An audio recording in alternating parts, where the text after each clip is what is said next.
So recently, there's been a lot of conversation going around Darth Vader potentially being in Dead by Daylight. And honestly, I think it's just one of those topics where the community instantly jumps to the most extreme versions of the arguments, as we do in the DBD community. On one side, you have people saying, absolutely not. Star Wars is not horror. Darth Vader does not belong in DBD. And that would completely ruin the identity of the game. Then on the other side, you have the people saying it's Darth Vader. He's one of the most iconic villains of all time. He would be cool. And if behavior could make him work, then why not?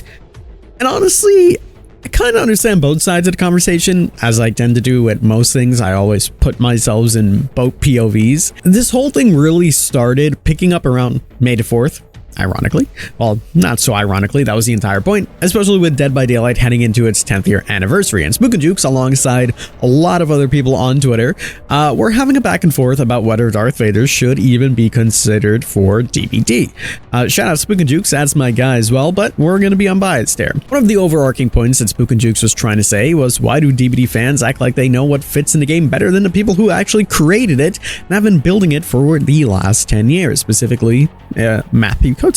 Now, there has been interviews where he's kind of subtly mentioned this and said they've reached out to Disney before. We obviously know they worked with Disney with Alien, right? So clearly it's not just some random things that we're just pulling from nowhere. These are people who understand the game, they understand the brand, they understand the fog, you know, they understand how far they are willing to push that line. But at the same time, the other side of the conversation is also pretty fair, because a lot of people are saying that it is not technically about what can fit. It's about what Dead by Daylight stands for. For a lot of people, DBD is special because it celebrates horror icons and represents them in a way that most games don't. These characters are not just skins. Michael Myers is not just a cosmetic. Chucky's not just an outfit. Ghostface isn't just a random character model. Well, he kind of is with a mask, but you get the point. These are killers that come with power, animations, chase music, voice lines, maps, perks, and a full identity built around them. So when people hear Darth Vader specifically, they're not only asking, can Vader be scary? They're asking, does this open the door for Dead by Daylight to become a game where any massive AAA title or character can be added that just pretty much moves the needle, you know? And I get that. I don't want Dead by Daylight to become Fortnite 2.0 either, where the logic turns into this character is popular, so throw him in there. I think we need to take this all the way back and look at how Dead by Daylight's identity has kind of changed over time, because it was a lot different and the line keeps shifting. When Dead by Daylight first came out, the line was a lot easier to understand. You know, it was very focused, it was very gritty, it was very black and white in terms of what fit in the game. It had its original killers that felt very like classic horror archetypes, even though DBD tried to go away from those.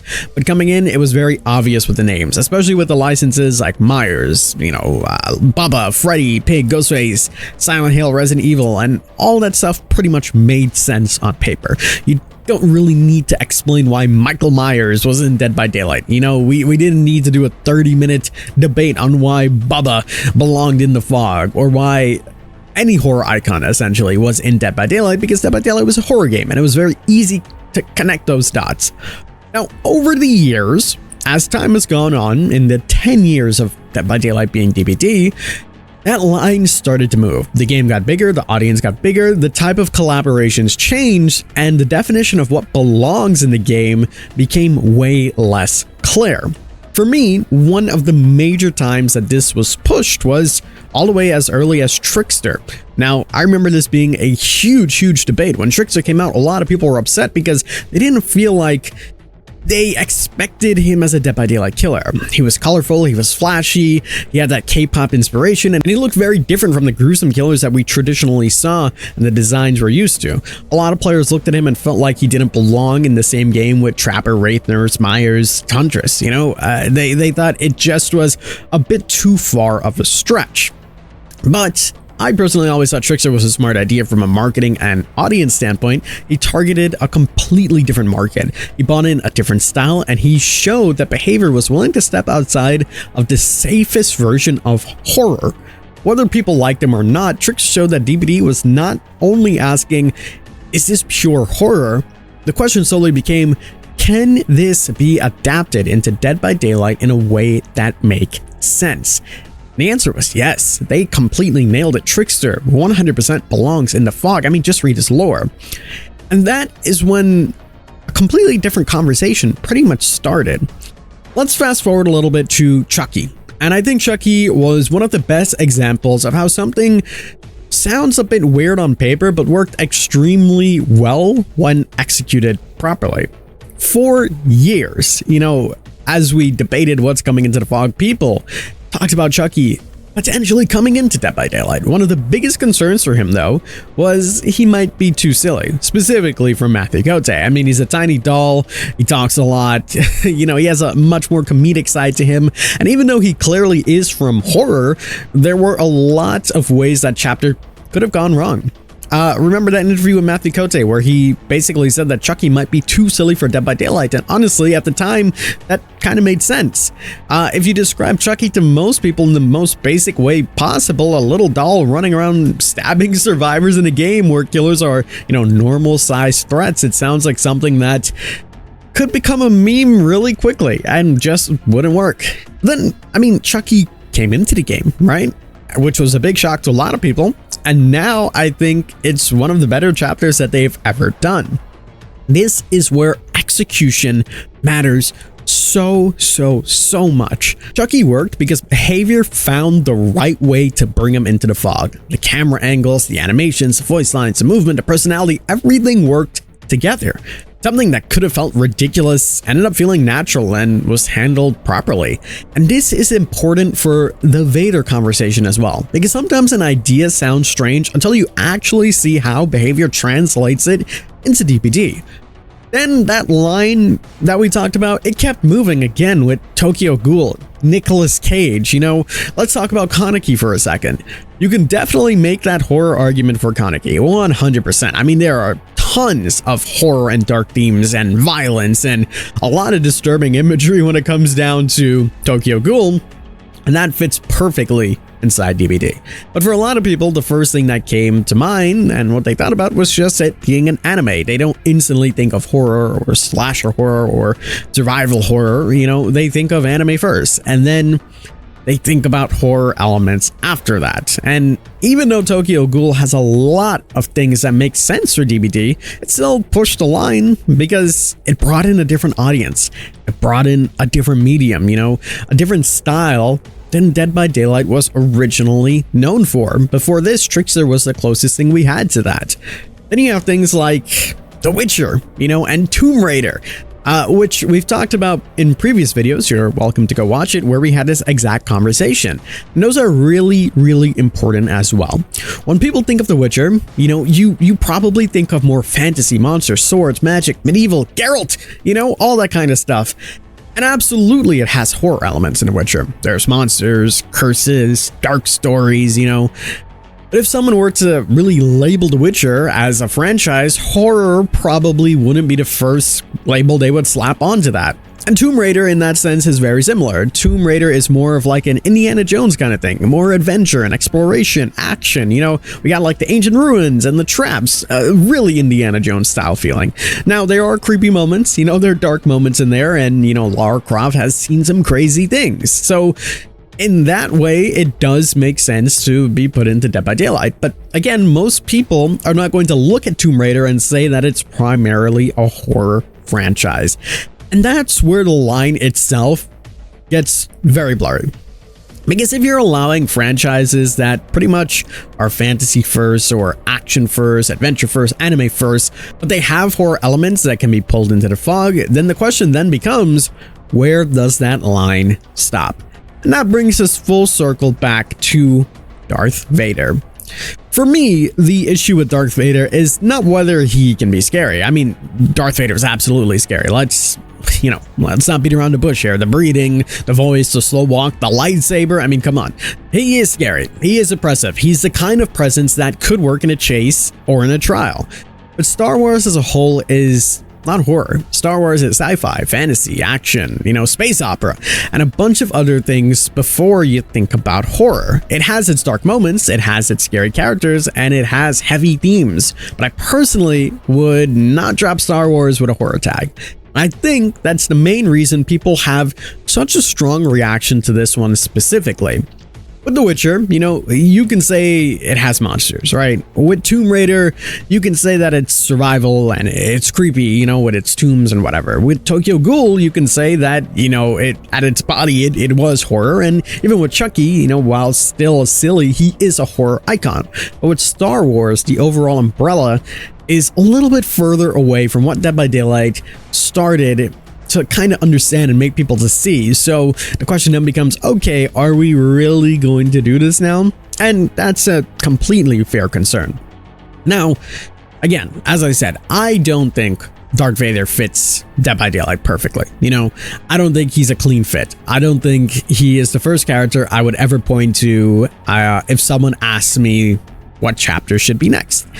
But I also don't think it's that serious as people are making it to be. Where suddenly Dead by Daylight is going to lose its entire identity because of one character being added. You know, Dead by Daylight's identity has changed over the years so much, as we just pointed out. That doesn't mean that the game itself is going to be lost forever. You know, it just means that it evolves, right? The core of Dead by Daylight is still going to be there. You're still going to load into the game and fix your generators for another 10 years. You know what I mean? You still have that pressure of trying to survive when you're being hunted by someone that's stronger than you. And a license can change the flavor of the game, but it doesn't automatically erase the foundation of the game. And I think people really forget that, or they think that the floodgates are going to be open because of characters that are like that will join the fog. And that's where I think it's just a little bit dramatic. I think it's a little off the edge of the drama, right? If Darth Vader comes into Dead by Daylight, the game wouldn't suddenly just become like a Star Wars game. You know, it would still fit in Dead by Daylight. The only way it works is if Behavior takes Darth Vader and puts him into DBD's world, not the other way around. And they have been doing that with every single chapter and license we've ever seen join the fog. If they just added Vader because Star Wars was popular, then I think that would feel bad. But they have never done that with any license we have ever seen join the fog. They've always made them into a Dead by Daylight version of that character one way or the other. I think that's where Spook and Juke's argument makes a lot of sense. Dead by Daylight also has been out for 10 years. You can't realistically expect the game to stay inside the exact same horror box forever, while also expecting it to grow forever. At some point, you know, you're gonna have to take bigger swings. And DBD has been doing that. Matthew Cote in our interviews has said that, you know, for the people that are upset or complaining about it, then it kind of unironically womp womp, you know, it sucks. But DBD does a good job at adapting these other characters into their games.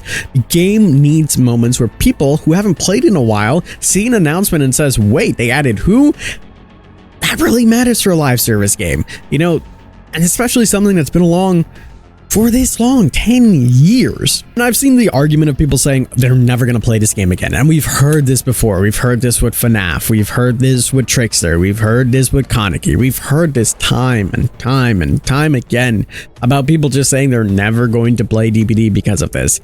And this is what happens all the time in the community. Now look, I get it. I understand people who don't want Darth Vader in Dead by Daylight. I really do. They want the game to stay true to horror. They don't want DBD to become a random crossover machine. They don't want every massive character added in because it'll just make them money. And that is 100% a valid concern. And I think Behavior should also think about that pretty carefully. But I also understand the people who think that Vader could work, that Darth Vader is one of the most intimidating villains ever, and he has a presence, he has flair, and he has that feeling of being unstoppable. And Behavior can definitely translate that to him becoming someone real in the fog and make him work in a chapter that would be really, really sick, in all honesty.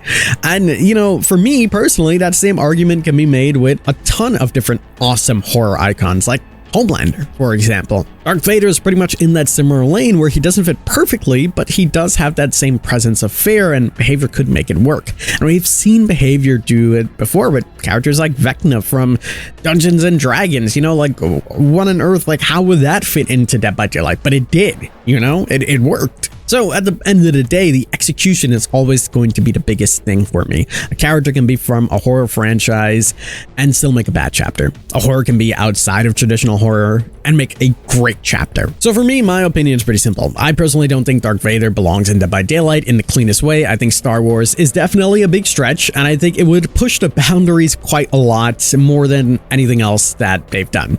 I think people are fair to look at it and feel a type of way. But would I be mad if it came into the game?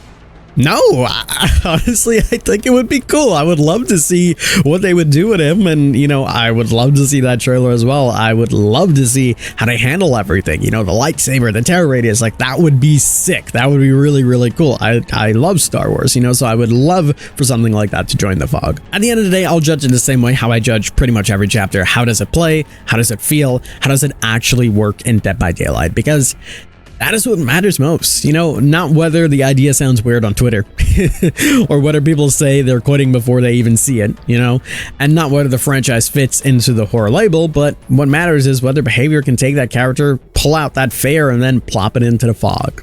But that's my take. Let me know what you guys think down below. Do you think Darth Vader would be too far of a stretch? Do you think Dead by Daylight has already crossed that line many years ago? As always, I'm the king. I tip my crown to you guys. And we'll see you in the fog.